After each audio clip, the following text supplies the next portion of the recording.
à tous ceux qui, cette année, comme l'année dernière, en Tunisie, au Tibet, en France et partout dans le monde, se sont mis le feu pour que quelque chose s'arrête. Et à la mémoire de mon ami René Gonzalez, indignez-vous! J'ai 93 ans. C'est bientôt la fin.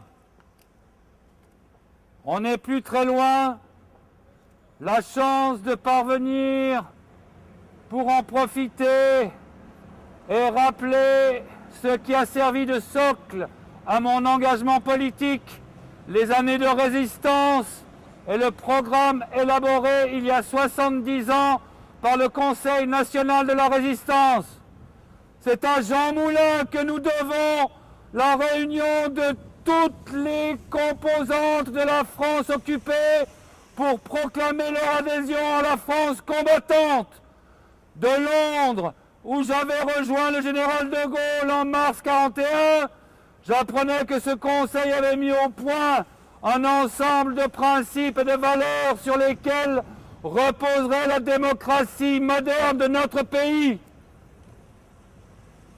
Il nous appartient de veiller tous ensemble à ce que notre société reste une société dont nous soyons fiers, pas cette société des sans-papiers, des expulsions, des soupçons à l'égard des immigrés, pas cette société où l'on remet en cause des retraites, les acquis de la sécurité sociale, pas cette société des médias sont entre les mains des nantis, toutes choses que nous aurions refusé de cautionner si nous avions été les véritables héritiers du Conseil national de la résistance. À partir de 1945, après ce drame atroce, c'est à une ambitieuse résurrection que se livrent les forces présentes au sein du Conseil de la résistance. Les sources d'énergie, l'électricité et le gaz, les charbonnages, les grandes banques sont nationalisées. Le programme préconisait encore le retour à la nation des grands moyens de production monopolisés, fruit du travail commun, des sources d'énergie, des richesses du sous-sol, des compagnies d'assurance et des grandes banques. L'instauration d'une véritable démocratie économique et sociale impliquant l'éviction des grandes féodalités économiques et financières de la direction de l'économie. La résistance propose une organisation rationnelle de l'économie assurant la subordination des intérêts particuliers à l'intérêt général, affranchie de la dictature professionnelle instaurée à l'image des États fascistes. On ose nous dire que l'État ne peut plus assurer les coûts de ces mesures citoyennes. Mais comment peut-il manquer aujourd'hui d'argent pour maintenir et prolonger ces conquêtes alors que la production de richesses a considérablement augmenté depuis 1945, période où l'Europe était ruinée? Parce que le pouvoir de l'argent, tellement combattu par la résistance, n'a jamais été aussi grand, insolent, égoïste, avec ses propres serviteurs, jusque dans les plus hautes sphères de l'État. Les banques, désormais privatisées, se montrent d'abord soucieuses de leurs dividendes et des très hauts salaires de leurs dirigeants, pas de l'intérêt général. L'écart entre les plus pauvres et les plus riches n'a jamais été aussi important. La course est à l'argent et à la compétition encouragée. Le motif de base de la résistance était l'indignation.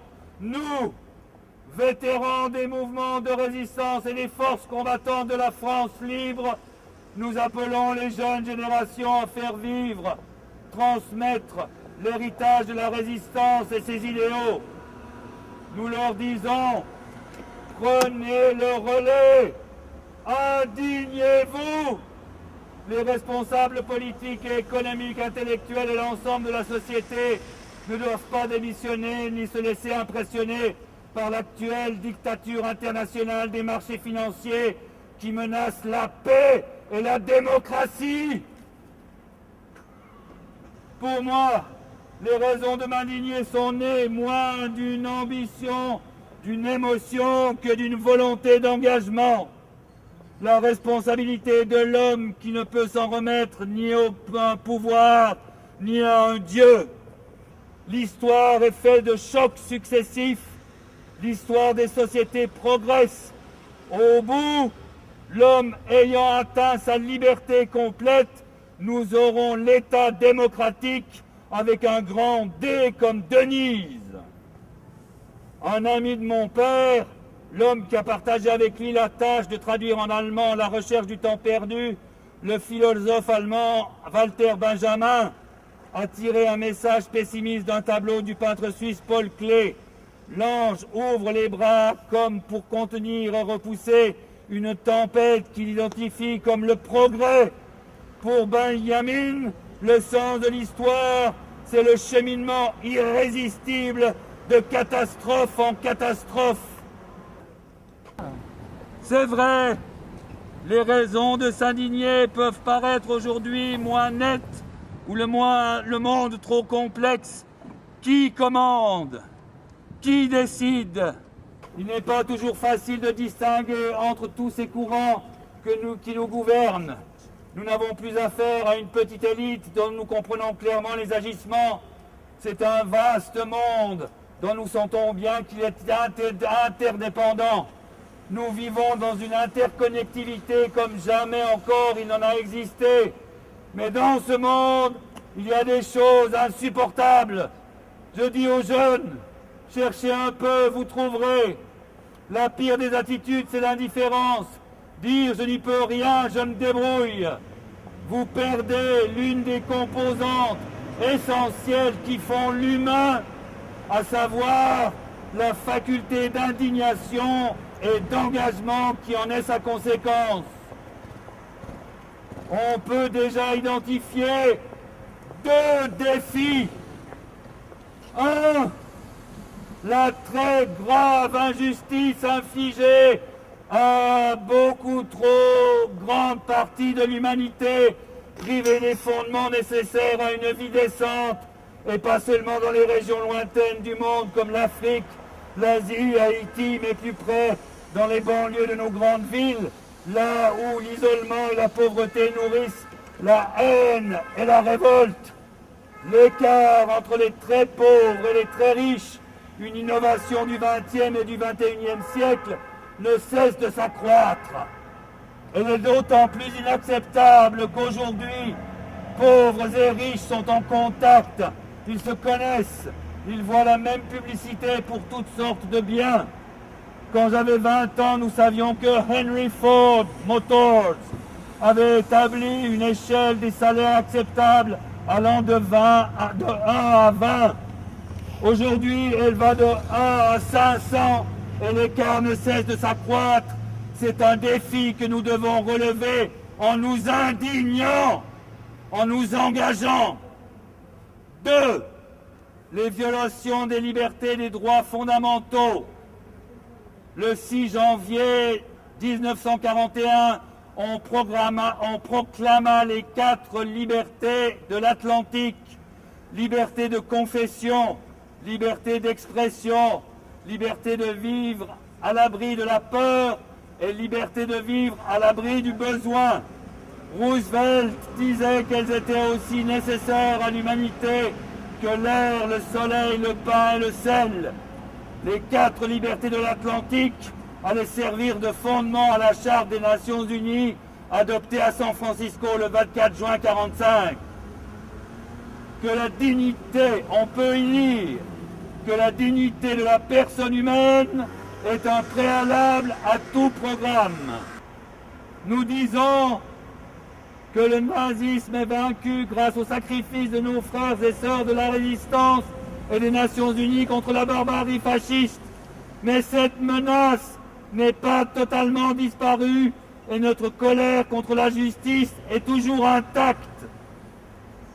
Appelons-nous toujours à une véritable insurrection pacifique contre les moyens de communication de masse qui ne proposent comme horizon pour notre jeunesse que la consommation de masse, le mépris des plus faibles et de la culture, l'amnésie généralisée et la compétition à outrance de tous contre tous.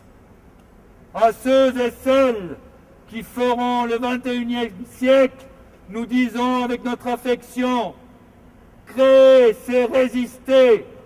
Résister, c'est créer. Stop Wall Street. Stop la City. Stop Paris. Stop Milano. Stop Frankfurt. Stop Shanghai. Stop Tokyo. Stop San Francisco.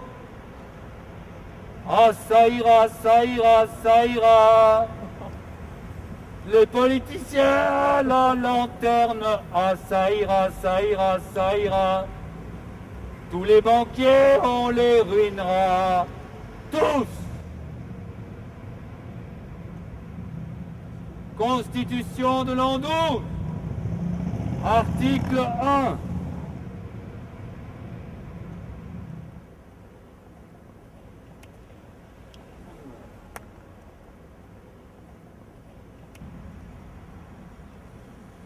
À partir du 4 juillet 2012, tout prêt à intérêt au-delà de l'inflation sera considéré comme un vol. Article 2. À partir du 4 juillet 2012, toute fabrication d'armes partout dans le monde sera considérée comme un crime et la nation qui le perpétrera se verra infliger le versement de son budget défense comme amende. Article 3. Le personnel politique est pléthorique en France comme ailleurs. À partir du 4 juillet 2012, 80% du personnel politique à la NPE, les banquiers et les politiciens qui auront perdu leur emploi seront rémunérés par les économies faites sur les fabrications d'armes.